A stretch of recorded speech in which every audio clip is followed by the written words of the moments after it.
सकता है? रावण जैसा कोई चालाक पुरुष था? सब विद्याओं का ज्ञाता परम चालाक था।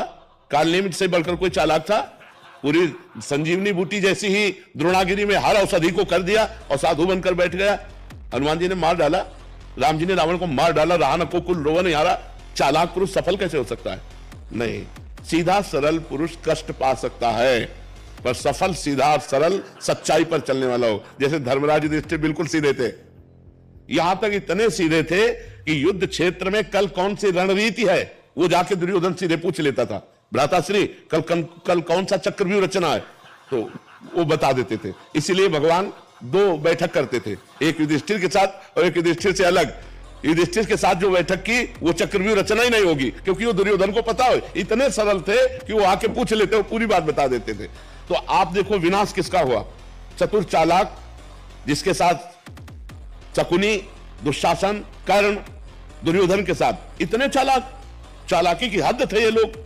तो क्या ये लोग सफल हुए? नहीं, सफल हुए सीधे साधे युधिष्ठिर जी महाराज, और नाश हुआ उन चालाक पुरुषों का। तो चालाक पुरुष तुम्हें सफल होते नजर आएगा, लेकिन सफल नहीं हो सकता। सीधा साधा पुरुष तुम्हें दुख भोगते नजर आएगा, लेकिन वो दुख भोगेगा नहीं, आगे चलकर वही विजय को प्राप्त होगा। थोड़ी यात्रा ऐसी है जिसमें संशय हो सकता है देखकर कि बेईमान, दुष्ट, चालाक, कपटी पुरुष उन्नति को प्राप्त हो रहा है और धर्मात्मा, ईमानदार दुख को प्राप्त हो रहा है। थोड़ी देर की यात्रा है, लेकिन परिणाम में जो सही चल रहा है उसका सही परिणाम होगा, और जो गलत चल रहा है उसका गलत परिणाम होगा पक्का। आज तक की पूरा सृष्टि का विधान ऐसा है। देखो दुर्योधन राजा बना कि नहीं बना? दुर्योधन राजा कुछ दिन के लिए बना कि नहीं बना? लेकिन 100 भाई मारे गए।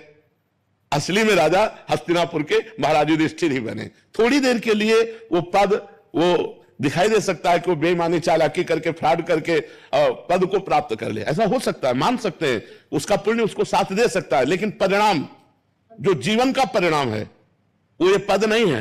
मरोगे तो तुम्हारे साथ पद नहीं जाएगा, तुम्हारे साथ रुपया नहीं जाएगा, तुम्हारी अच्छाई जाएगी, तुम्हारे सत्कर्म जाएंगे। और ये पक्की बात समझ लो कि जनता मूर्ख थोड़ी देर के लिए बन सकती, लेकिन जब आपके आचरणों का, और भगवान ऐसी बुद्धि भ्रष्ट कर देते हैं कि खुला आचरण, उसकी गंदगी सामने आ जाती है। आदमी की इज्जत चली गई तो किस योग रह गया? तो ये पक्का समझ लो, अच्छा पुरुष और धर्मात्मा पुरुष दुखी हो सकता है, लेकिन हार नहीं सकता। विजय को वही प्राप्त होगा। यत्र योगेश्वरा कृष्णो यत्र पार्थो धनुर्धरा तत्र श्री विजयो भूतिर ध्रुवा नीतिर मतिर्मम। ये निश्चित बात है, जहां धर्म है, जहां भगवान है, वहां विजय जरूर होगी। ये गलत शब्द है।